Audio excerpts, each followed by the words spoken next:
I would say let's try and keep things civilized, but that's entirely down to you. It's your debate. I'll be in the middle of it. And hopefully we'll try and get through some complex issues in a constructive and interesting way. So welcome, anyway, to both of you. Let me start. Destiny, I mean, this whole idea of Donald Trump, making America holy again. What is your response to that?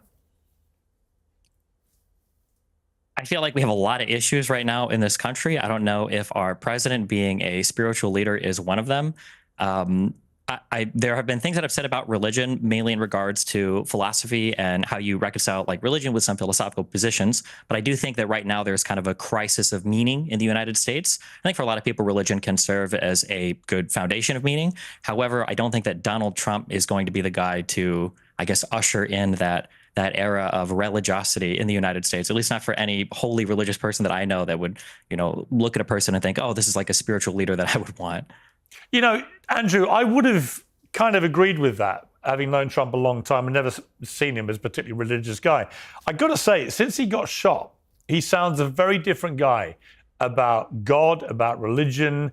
I've spoken to him myself several times, including once a week after he got shot, where he said, God must have had a plan for me. He must have saved me for a reason. He said, there can be no other explanation for why I came so close to being killed, but miraculously escaped. I do think he feels that really quite deeply.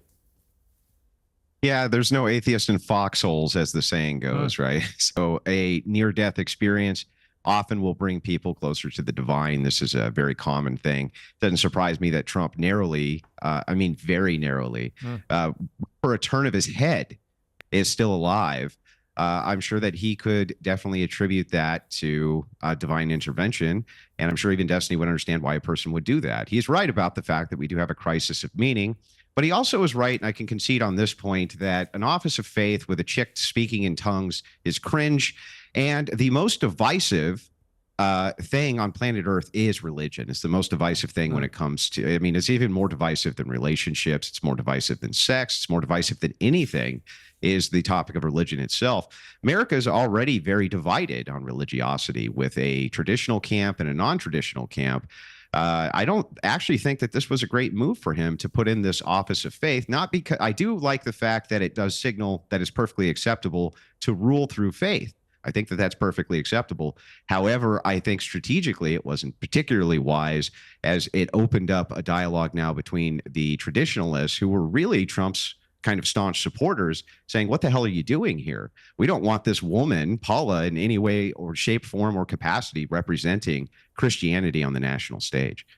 Yeah, Destiny, some people see MAGA Christian nationalism as racist. Time magazine said the toxic blend of ethno-religious identity politics was reflected in the prayers and religious symbols participants carried at the US Capitol insurrection on January the 6th, 2021, and it's become central to the trajectory of the contemporary MAGA Republican Party. Would you agree with that? The show comes from a business focused on a critical issue: prosperity. US national debt is at crisis levels. Inflation has made life more expensive for everybody, and the stock market is precarious. It's enough to make anyone's financial future feel grim. So what is the solution? Well, a simple one is to opt out of the chaos and invest in something solid and reliable: physical gold and silver. And there's only one name you need to remember: American Hartford Gold. I don't think anybody can disagree that there is like a section of MAGA or far-right people that are racist in the United States. But I would say that this is a small section, and I don't think that it's worth focusing on. I think that progressives especially have this tendency to over-exaggerate. We were all on the internet when people were hunting every single person who made the OK symbol and saying that they were like some kind of closet Nazi or whatever during the Rittenhouse era. So, there are going to be racist people everywhere. But if you want to attack MAGA and you want to do it through the lens of their racist white supremacists or whatever, most people, obviously MAGA is not going to care for a variety of reasons, and they shouldn't. And even most people that are kind of like looking from the center or even from the center left are going to be like, well, I don't really know if I feel this way. Like MAGA kind of seems more colorful than they even have been in the past in terms of conservative movements. You could just look online and see that. So yeah, I don't know. I'm not a big fan of those types of attacks towards that, I guess, ideology, towards that camp. You're sounding very reasonable today, Destiny. You're right. I'm a very reasonable person, Piers. Okay. Well, that is, he is right. There are better avenues for which to attack the MAGA movement that would actually be more effective for progressives.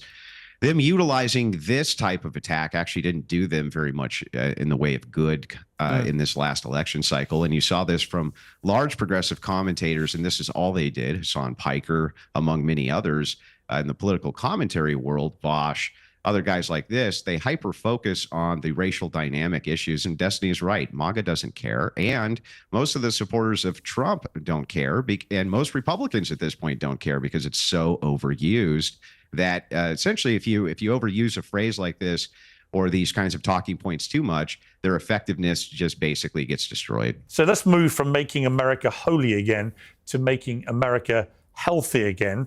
I mean, Destiny is a divisive character. I've got to say about Robert F. Kennedy Jr., I'd heard all the stuff about him. So the first time I interviewed him, I was quite combative with him. And I was pretty charmed by him and quite impressed by him, I've got to say.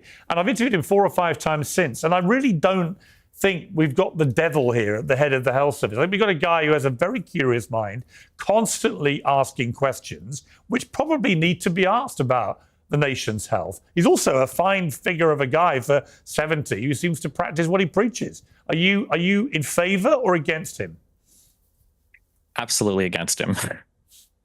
I think that there's this talking strategy that people like RFK do that drives me insane. And apparently it works for people like you, where somebody will say something that sounds on its face reasonable, but if you think about it for like 2 seconds, it's the dumbest thing ever. Like the idea of well, we need to be examining the safety of these pharmaceuticals. Like we need to look at the data. And it's like, well, yeah, of course. How do you think these things get passed? Or what do you think all the research is for? Like people like RFK will just say these things that sound good. Like, shouldn't we be doing research on long-term outcomes of, XYZ drug? And it's like, yeah, we should be. And it's like, okay, well, yeah, we do that. Of course we do. The FDA has a pretty good track record, all considered. Andrew? Yeah, so I mean, I think that Kennedy's as fine a choice as anybody. It's not like these positions have been filled by people in the past who are incredible at them. Not even on the progressive side, often moving into trans issues, trans healthcare, which was a big loser for progressives. I think ultimately, I don't see any problem with this guy getting in there. I don't think he's going to do anything harmful, and I don't really see any problem with him moving into these various agencies and trying to do various reforms. I don't even actually see why progressives would be upset by that. So Destiny might say, well, there's things that he says that are already being done. So he's going to go in and be somewhat redundant. But it's like, if you already like those systems and he's already going in to do the systems, I don't even see why that would be a problem. Right. I mean, and Destiny, what I would say is that it always strikes me, if you ever see pictures from, say, Times Square or Trafalgar Square in London or Sydney or whatever it may be from the 20s, right? What's the one thing we all notice immediately if you think about it?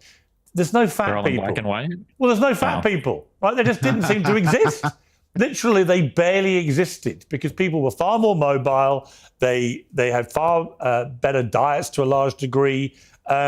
And none of the processed crap had come into to ruin their lives. None of the sort of, television, internet and stuff, which makes people sit around all day. So very different way of living. And it really strikes me, if you look at those pictures today to then, the world, particularly in the sort of developed world, like America, like large swathes of Europe, we've just got very fat and unhealthy. And if all that he achieves in his term as health secretary is getting Americans to really think about that more, wouldn't that be a good thing? I mean, I feel like he can luck his way into a couple of okay positions, but the problem is going to be what the focus is. And the problem is that the focus in some ways, I think, is kind of contrary to whatever MAGA believes in, although it's hard to know at any point in time what MAGA believes in. But for instance, I think that probably the number one thing that you could do to increase the overall health of Americans would be to bring down our average weight. And the best way to do that probably would be to find ways to restrict the ultra processed foods, the stuff that's like super high in sugar, whether that's through additional labeling or whether that's through taxes on ultra processed food or sugar. Either of those, I think, would be tremendously in a good direction. However, both of those things are an increase in taxes and an increase in bureaucracy. I don't know if MAGA is in favor of either of those things. If that was the sole focus of RFK, I would be more okay with it. But it's like this obsession with like the fluoride in the water and red dye number 3 and the heavy metal microplastics in our ball sacks and everything else. And these things are very like, they're worth looking at, but they're on the peripheral, they're on the edge. What if he's right? I mean, the reason I say what if he's right is I remember through COVID, for example, all sorts of definitive statements from doctors and scientists, which often turned out to be complete baloney. What if he's actually right about this stuff? He can be right. So for first of all, most of the statements that were said by the people on the other side were completely and totally incorrect relating to COVID and vaccines. There were no mass deaths. There were no mass injuries, vaccine injuries. There were no microchips planted in us. There were no permanent vaccine passports. There still isn't any proof that it was created in a laboratory. Like all of those things that are not being correct. But insofar as him being right, I'm saying that like it might be the case that microplastics or red dye number, whatever, could be bad for us or could even be carcinogenic, maybe. But these are like 2%, 3% issues. Like 80% is if you could bring people's weight down on average by helping our diets, it would be so much more impactful. And I don't see how you do that without increasing the bureaucracy, because you have to be anti-capitalist a little bit. You've got to start taxing certain things. You've got to target certain types of foods in order to change people's food consumption habits. Yeah, I mean, Andrew, it's a fine line, isn't it, between being relentlessly critical of health institutions and accepted norms and science and so on, and getting to a place where, if you're not careful, public confidence in all of those bodies collapses, and then you start to have serious health issues. Yeah, that's true. And this is part of the polarization in the United States. Destiny brings up this point. He says, well, these are kind of tangential issues, microplastics, things like this. But the truth is, if we have states that have done restrictions on things like this, they've restricted sugars, they've restricted some processed foods. It does very little to mitigate the problem. I'm reminded of an article I read not too long ago about Japan, where the Japanese don't have the same epidemic when it comes to obesity that we have here. The gal who was there doing the article made a great point. She said she thought the kids there were trolling when they said their favorite food was broccoli, celery, things like this. But when it was investigated, it turns out they were taught that those are the good foods to eat and nothing else is the good food to eat. So in other words, there's national propaganda around the idea of health and things like this. Instead of moving towards restrictions like Destiny's proposing, I would move more towards national propaganda. But progressives are very wary about moving towards propaganda. I don't know why, even though now propaganda itself has a negative connotation. I'm just saying the word propaganda because people understand what it means, right? Like a national campaign for something like this could be very effective the same way they do it there. What's not effective, though, is restrictions. That doesn't seem to do very much. At least it has not so far. I also think parental responsibility has got to be massively reinforced, just generally, right? It's all very well blaming. Well, that would be part of a national campaign, though. In order to do that, I agree. But you do actually, like when I see some of the food that parents give their kids, not just in America, but we have it in the UK as well. We've got a massive obesity problem here. And it's like, where's the parental responsibility to stop shoving horrible... Yeah, but then we have to look at other things progressives don't want to look at, like, alternative family units, single motherhood, the intact family, things like this, which all feed into the idea of how kids are even nourished at home. Like, these are all interconnected things. And it's not so fun then if you're running a national campaign to say, fathers should stay in the home. That's good for the family. That's good for the kids' nourishment, things like this. You know what I mean? Suddenly, that's why they tend to steer away from that type of public discourse, at least at the governmental level, even though for the health of the nation, probably would be quite good. So, Destiny, your sheer progressiveness is going to stop any solution being achieved. I'm a deeply unpopular person with a variety of people. I have no problems talking about attacking a particular problem from a multitude of angles. I think that you can talk about what goes on in the household as well. However, I think that the culture, writ large and what's available is also a really challenging thing to deal with.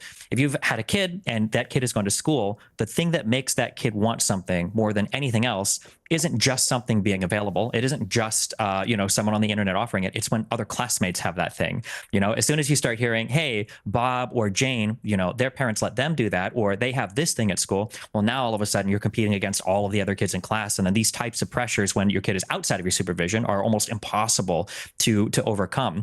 One thing that is kind of irritating, I guess, is I feel like there was a big push to have kids eating healthier in schools a while ago, but everybody made fun of her for it. It was led by Michelle Obama when it came to making healthier foods in she schools was right. and high schools. I agree. Yeah, and it seems like Republicans lit her up like crazy for that.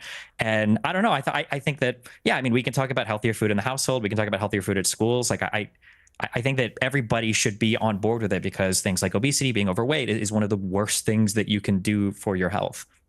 Yeah, it's interesting. I was out in Saudi Arabia a couple of weeks ago, and they've got a national campaign to get people out doing exercise 3 times a week. And they've got a very young population, like 70% are under 35.